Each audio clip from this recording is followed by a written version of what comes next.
అనేటువంటి రకరకాలు. ఇంకా ఈ మధ్య చెప్పాలంటే ఎవరో చంపేసి భర్త యొక్క దీన్ని చట్నీ చేసుకొని తిన్నది, పచ్చడి చేసుకొని తిన్నది. ఎవరో మనం చెప్తున్నా.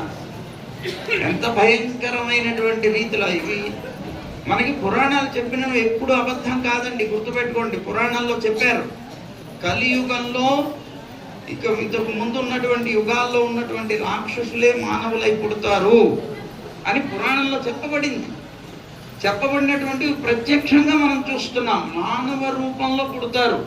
ఆ పుట్టినటువంటి ఇలాంటి భావాలన్నీ ఎవరికి కలుగుతాయండి? రాక్షసులకే కలుగుతాయి. అంటే రాక్షస బుద్ధి కలిగినటువంటి వాళ్ళకు కలుగుతాయి.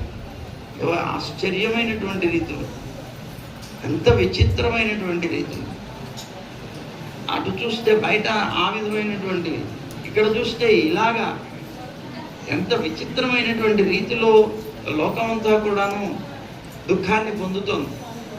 మొన్నటిదాకా కరోనా, అది అయిపోయిన తర్వాత ఈ కరోనా, ఇది ఒకటి గొడవ. ఏం రీతి, ఎక్కడ చూడండి ఎక్కడ చూడండి ఎక్కడ చూడండి ఇదే గొడవ.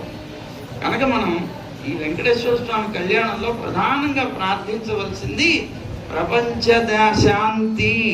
ప్రపంచ శాంతి కోసమే మనం కళ్యాణంలో పరమాత్మని ప్రార్థించవలసిన ఏకైక కోరిక. అది చేస్తే అందులో మనం కూడా ఉన్నాం కనుక మనకు కూడా శాంతి సుఖం ఉంటుంది, ఇబ్బంది లేదు. అలాంటి రీతిలో మనం అంతా కూడా ప్రార్థిద్దాం.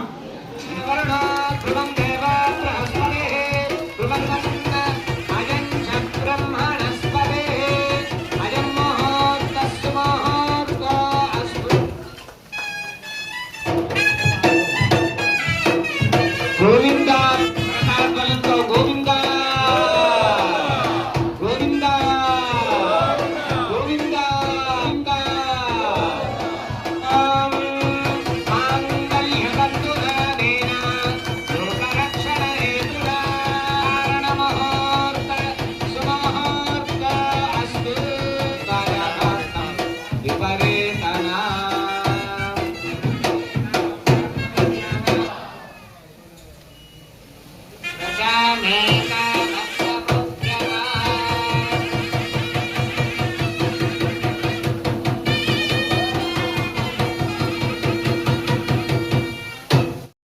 లక్షలు